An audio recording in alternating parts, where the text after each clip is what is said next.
Assalamualaikum warahmatullahi wabarakatuh. Perkenalkan, nama saya Asrin Nasution dari Program Studi Magister Pendidikan Guru Madrasah Ibtidaiyah Universitas Islam Negeri Sunan Kalijaga, Yogyakarta. Pada kesempatan kali ini, saya akan menjelaskan tentang makalah saya yang berjudul Analisis Pembelajaran Berbasis Teknologi Model Drill and Praktik untuk MISD dengan dosen pengampu Bapak Dr. Andi Prastowo, SPDI, MPDI. Saya akan menjelaskan tentang abstrak makalah saya. Pada akhir tahun 2019, masyarakat dunia digemparkan dengan kehadiran virus COVID-19, yang dimana virus tersebut dapat menyebabkan manusia batuk, demam, sesak pernapasan, bahkan menjadi salah satu penyebab kematian seseorang. Dalam hal untuk pencegahan penyebaran virus tersebut, Kementerian Pendidikan dan Kebudayaan mengeluarkan kebijakan untuk belajar di rumah mulai sejak pertanggal 9 Maret 2020. Karena memperhatikan kesehatan siswa, guru, kepala sekolah, dan warga sekolah menjadi pertimbangan utama dalam kebijakan tersebut. Nah, dalam hal ini, guru dan siswa dituntut untuk melakukan pembelajaran secara daring ataupun online. Nah, dalam situasi seperti ini, guru dituntut menyajikan materi pembelajaran melalui berbagai alat komunikasi ataupun multimedia lainnya. Guru merupakan salah satu komponen mikrosistem pendidikan yang sangat strategis di mana mempunyai peran yang sangat besar dalam proses pendidikan. Nah, salah satunya menyampaikan materi pembelajaran yaitu dengan menggunakan berbagai macam media pembelajaran diantaranya multimedia interaktif, presentasi, hypermedia, tutorial, dan drill and praktik. Nah, dalam penelitian kali ini, saya menggunakan penelitian kualitatif deskriptif. Jenis penelitian yang digunakan adalah kepustakaan atau library research. Yaitu suatu kegiatan pengumpulan data dalam pustaka ataupun penelitian yang memanfaatkan sumber pustaka untuk mendapatkan data penelitian. Adalah pendahuluan.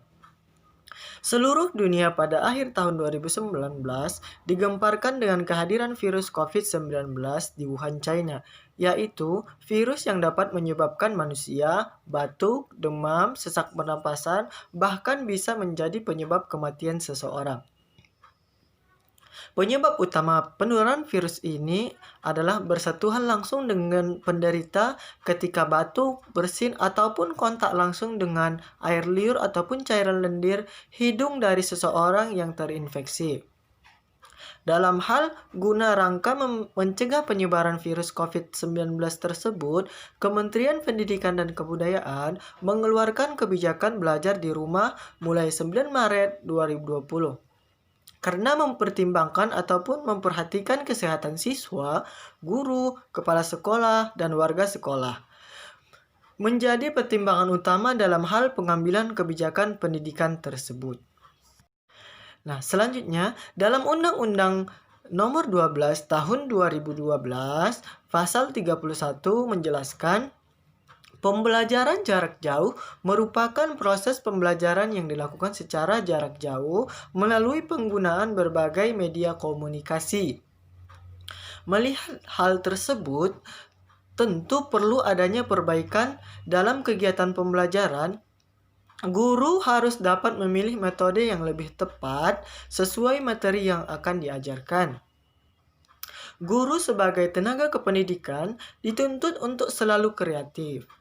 Karena kreativitas guru sangat dibutuhkan guna kemajuan dalam dunia pendidikan. Dalam penyampaian materi pembelajaran, guru yang kreatif harus mampu menjelaskan materi dengan berbagai media yang ada. Media pembelajaran dalam dunia pendidikan sangat beragam, seperti multimedia interaktif, presentasi, hypermedia, tutorial, dan drill and praktik, dan lain-lain sebagainya. Drill and practice bisa disebut metode mengajar yang dilaksanakan oleh siswa dalam bentuk kegiatan latihan, yang dimana nantinya keterampilan tersebut menjadi sebuah kebiasaan dan peserta didik nyaman mempelajari materi tersebut dengan diasah secara terus-menerus. Slide selanjutnya itu tentang metode penelitian. Nah, pada metode penelitian ini saya menggunakan jenis penelitian kualitatif deskriptif, yaitu jenis kepustakaan ataupun library research yang dimana menggunakan kepustakaan untuk memperoleh data-data. Nah, teknik pengumpulan datanya sendiri melalui observasi dan studi dokumen. Dan untuk analisis datanya, saya menggunakan reduksi data, penyajian data, dan penarikan kesimpulan. Selanjutnya tentang slide pembahasan. Lahirnya teknologi komputer merupakan kemajuan teknologi yang canggih, bahkan menjadi suatu karakteristik yang tidak bisa diabaikan dalam keseluruhan hidup modernisasi dan akselerasi saat ini dan di masa depan. Proses pembelajaran pada awalnya adalah dengan ceramah dari pengajar dengan bantuan peralatan seperti papan tulis, kapur, gambar, ataupun model. Kemudian teknologi berkembang menjadikan pengajar bisa memberikan materi pelajaran dengan memanfaatkan teknologi. Salah satunya adalah perangkat multimedia yang ada di dalam komputer. Secara umum, multimedia merupakan penggunaan berbagai media untuk menyajikan informasi yang kombinasinya dapat mencakup teks, grafik, animasi, gambar, video, dan suara. Nah, multimedia berbasis komputer bisa melibatkan presentasi komputer dari berbagai format media, misalnya teks, gambar, suara, dan video, untuk menyampaikan informasi dalam format linear ataupun non-linear. Prestasi belajar dengan multimedia interaktif lebih efektif. Hal ini dikarenakan animasi pada multimedia interaktif dapat menghadirkan hal-hal yang tidak terlihat dan sulit dibayangkan oleh peserta didik. Dengan penelitian multimedia interaktif menunjukkan bahwa pembelajaran dengan multimedia interaktif lebih baik daripada media lainnya. Salah satu penyebab pentingnya penggunaan media dalam proses belajar mengajar sebenarnya disebabkan oleh kenyataan semua manusia itu berbeda.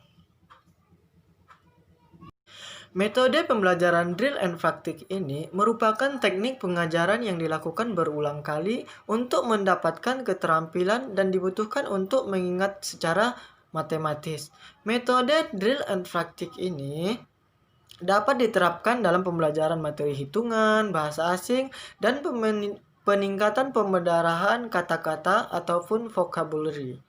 Metode pembelajaran drill and practice memiliki tujuan supaya peserta didik menguasai keterampilan motorik diantaranya menulis, mengingat, menggunakan alat untuk menghasilkan kreasi, dan melakukan gerakan olahraga. Tidak hanya keterampilan motorik, namun siswa dapat juga mengembangkan kemampuan berpikir. Slide selanjutnya mengenai sintak model drill and practice. Yang pertama adalah penyajian masalah. Nah, penyajian masalah di sini bisa berupa fakta ataupun konsep dan lain sebagainya. Yang selanjutnya, memberikan ataupun mengajukan pertanyaan ataupun memberikan latihan dari hasil penyajian masalah yang telah disajikan. Yang selanjutnya yang ketiga adalah feedback ataupun siswa dapat menyimpulkan materi ataupun penyajian dari hasil penyajian masalah yang telah disajikan dalam sintak yang pertama melalui fakta ataupun konsep. Yang selanjutnya evaluasi mengenai pembelajaran pada hari itu ataupun setelah melakukan proses pembelajaran menggunakan model drill and practice. Slide berikutnya adalah tentang kelebihan model drill and practice. Kelebihan model drill and practice Yang pertama, dalam waktu yang relatif singkat, peserta didik segera memperoleh penguasaan dan keterampilan yang diharapkan. Yang kedua, para siswa memiliki sejumlah besar pengetahuan. Yang ketiga, para siswa terlatih belajar secara rutin dan disiplin. Yang keempat, membiasakan siswa bekerja sama, bermusyawarah, dan bertanggung jawab. Yang kelima, guru tidak memperhatikan siswa secara perseorangan, tetapi secara kelompok. Yang keenam, kesadaran akan adanya kelompok yang menimbulkan rasa kompetitif yang sehat sehingga membangkitkan kemajuan ataupun kemauan belajar yang sungguh-sungguh. Berikutnya adalah mengenai kekurangan model drill and practice. Nah, setiap model pembelajaran pasti memiliki kekurangan. Nah, kekurangan model drill and practice adalah yang pertama, menghambat bakat, minat, perkembangan, dan daya inisiatif murid. Yang kedua, penyesuaian anak-anak terhadap lingkungan menjadi statis. Yang ketiga, membentuk belajar anak secara mekanis, otomatis, dan kaku. Dan yang keempat, membentuk pengetahuan secara berbalitas. Nah, mungkin itu saja yang dapat saya sampaikan pada kesempatan kali ini. Kurang lebihnya saya mohon maaf. Wabillahi taufiq wal hidayah. Wassalamualaikum warahmatullahi wabarakatuh.